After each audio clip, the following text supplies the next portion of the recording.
আমরা তো কম বেশি সবাই ব্যাংকের সাথে পরিচিত, তাই না? কিন্তু কখনো কি ভেবে দেখেছি এই প্রতিষ্ঠানগুলো আসলে একটা দেশের অর্থনীতিকে ঠিক কিভাবে সচল রাখে? অনেকটা একটা গাড়ির ইঞ্জিনের মতো, যা বাইরে থেকে দেখা না গেলেও পুরো গাড়িটাকেই টেনে নিয়ে যায়। তো চলুন আজ আমরা সেই লুকানো ইঞ্জিনেরই গল্প শুনব আর বিশেষভাবে দেখব বাংলাদেশের অর্থনীতিকে। আচ্ছা, একটা খুব সাধারণ প্রশ্ন দিয়ে শুরু করা যাক। ধরুন, একদম প্রত্যন্ত গ্রামের একজন কৃষক, তিনি একটা নতুন ট্রাক্টর কিনবেন। সেই টাকাটা তিনি কিভাবে জোগাড় করেন? কিংবা একটা ছোট ব্যবসা কিভাবে বড় হওয়ার স্বপ্ন দেখে? এর উত্তরটা কিন্তু আমাদের আজকের আলোচনার মধ্যেই লুকিয়ে আছে।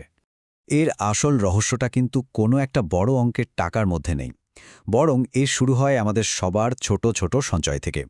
যে টাকাটা আমরা হয়তো নিরাপদে থাকবে ভেবে ব্যাংকে ফেলে রাখি।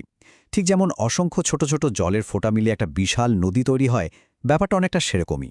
তাহলে প্রশ্ন হলো, এই যে ছোট্ট ছোট্ট সঞ্চয়, এগুলো কিভাবে একটা দেশের অর্থনীতির মূল চালিকা শক্তিতে পরিণত হয়?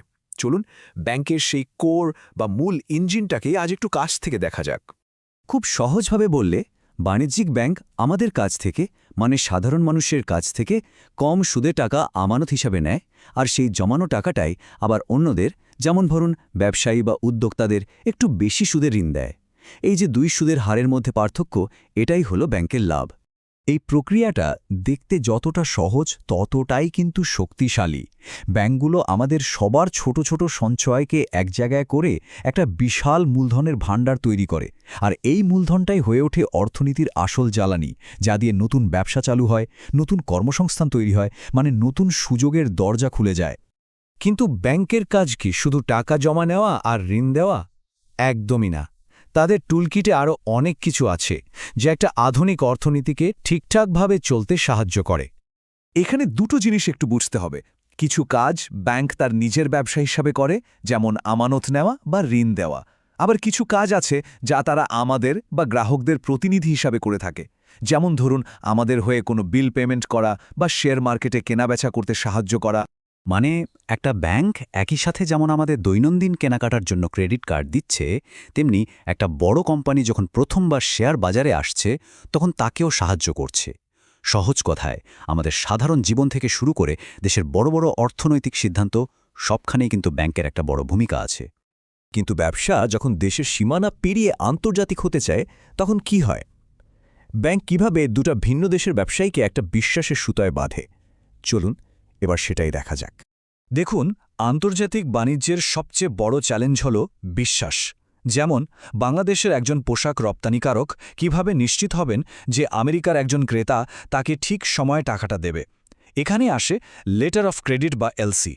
এটা আসলে ব্যাংকের দেয়া একটা গ্যারান্টি, যা ক্রেতার হয়ে বিক্রেতাকে বলে, আপনি চিন্তা করবেন না, টাকা সময় মতো পেয়ে যাবেন। পুরো প্রক্রিয়াটা আসলে একটা আস্থার চেন তৈরি করে। আমদানিকারক, তার ব্যাংক, রপ্তানিকারকের ব্যাংক এবং সবশেষে রপ্তানিকারক, সবাই এই শৃঙ্খলে যুক্ত হয়ে যায়। এর ফলে হাজার হাজার মাইল দূরে থাকা দুজন ব্যবসায়ীও নিশ্চিন্তে ব্যবসা করতে পারে। আর এর পেছনের আসল কারিগর হল এই বাণিজ্যিক ব্যাংকগুলি। তো তত্ত্ব তো অনেক হলো, এবার চলুন একটু বাস্তবে দেখি যে এই আর্থিক ইঞ্জিনটা কিভাবে কাজ করে। আর এর জন্য আমরা শুরু করব বাংলাদেশের অর্থনীতির একেবারে প্রাণকেন্দ্র, অর্থাৎ কৃষিখাত দিয়ে। সংখ্যাটা দেখুন একবার, 5 গুণ। ভাবতে পারছেন? মাত্র 16 বছরের মধ্যে বাংলাদেশের কৃষিখাতে ব্যাংক থেকে দেওয়া ঋণের পরিমাণ বেড়েছে 5 গুণ। এটা কিন্তু শুধু একটা সংখ্যা নয়, এটা আসলে দেখাচ্ছে যে ঠিক সময়ে আর ঠিক জায়গায় যদি পুঁজি পৌঁছানো যায়, তাহলে একটা পুরো সেক্টর কিভাবে বদলে যেতে পারে। এই চার্টটা দেখলে বিষয়টা আরও পরিষ্কার হবে। 2001 থেকে 2017 সাল পর্যন্ত কৃষি ঋণের এই যে অভাবনীয় বৃদ্ধি, এটাই প্রমাণ করে যে ব্যাংকের টাকা কিভাবে কৃষকের হাতে পৌঁছেছে এবং ফসল উৎপাদন থেকে শুরু করে পুরো গ্রামীণ অর্থনীতিকে আরও শক্তিশালী করে তুলেছে। আর এই গল্পটা কিন্তু শুধু বড় বড় খামারিদের নয়, এই ঋণের টাকা পৌঁছে গেছে হাওর বা চরের মতো সবচেয়ে প্রত্যন্ত অঞ্চলের কৃষকদের কাছে। এমনকি পাহাড়ি এলাকার চাষিদের কাছেও খুব কম সুদে ঋণ দেওয়া হয়েছে। একেই বলে অন্তর্ভুক্তিমূলক প্রবৃদ্ধি, যেখানে উন্নয়নের সুফলটা দেশের সব মানুষের কাছে পৌঁছায়। কৃষির পর অর্থনীতির আরেকটা বড় চালিকা শক্তি হল ক্ষুদ্র ও মাঝারি শিল্প বা এসএমই। একটা ছোট চায়ের দোকান থেকে শুরু করে একটা মাঝারি আকারের সফটওয়্যার ফার্ম, এই সবগুলোই কিন্তু দেশের অর্থনীতির আসল মেরুদণ্ড। আর ব্যাংকগুলো এই উদ্যোক্তাদের স্বপ্নগুলোকে বাস্তবে রূপ দিতে সাহায্য করে। স্বাধীনতার পর থেকে বাংলাদেশের অর্থনীতি যে এক অবিশ্বাস্য উচ্চতায় পৌঁছেছে তার পেছনে কিন্তু এরকম লক্ষ লক্ষ ছোট ব্যবসার অবদান আছে।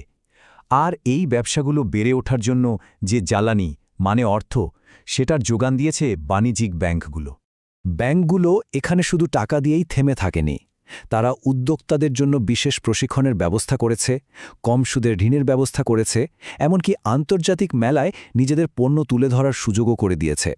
এক কথায় বললে ব্যাংকগুলো উদ্যোক্তাদের সফলতার পথে একজন সত্যিকারের পার্টনার হয়ে উঠেছে। কিন্তু এই সমস্ত অর্থনৈতিক কর্মকাণ্ডের চূড়ান্ত এবং সবচেয়ে গুরুত্বপূর্ণ ফল কী? উত্তরটা খুব সহজ, মানুষের জন্য নতুন কাজের সুযোগ তৈরি করা, অর্থাৎ কর্মসংস্থান। ব্যাপারটা এভাবে ভাবা যাক, ব্যাংকগুলো কিছু মানুষকে সরাসরি চাকরি দেয়, যেমন ক্যাশিয়ার বা লোন অফিসার, কিন্তু তাদের আসল প্রভাবটা আরও অনেক বড় এবং গভীর। যখন একটা ব্যাংক একজন উদ্যোক্তাকে নতুন একটা কারখানা খোলার জন্য ঋণ দেয়, তখন সেই কারখানায় হয়তো শত শত মানুষের চাকরি হয়। এটাই হলো পরোক্ষ কর্মসংস্থান, যার প্রভাব পুরো অর্থনীতিতে ছড়িয়ে পড়ে। এই কথাটি সম্ভবত আমাদের পুরো আলোচনার সারমর্ম। আমাদের শরীরে যেমন শিরা উপশিরা দিয়ে রক্ত সব জায়গায় পৌঁছে শরীরকে সচল রাখে, ঠিক তেমনি ব্যাংকগুলো অর্থনীতির প্রতিটি খাতে মূলধন বা অর্থ পৌঁছে দিয়ে পুরো ব্যবস্থাটাকে সজীব আর ক্রমবর্ধমান রাখে। তাই বাণিজ্যিক ব্যাংকে অর্থনীতির জীবনরক্ত বলাটা একদমই ভুল হবে না। তাহলে আমরা দেখলাম বাণিজ্যিক ব্যাংকগুলো কিভাবে আজকের অর্থনীতির ইঞ্জিন হিসেবে কাজ করছে। কিন্তু প্রযুক্তির এই যুগে আমাদের অর্থনৈতিক অগ্রযাত্রার পরবর্তী চালিকা শক্তি কী হবে? ভবিষ্যতের এই ইঞ্জিনটাই বা কেমন হবে? এই প্রশ্নটা আপনাদের ভাবনার জন্য রেখে গেলাম।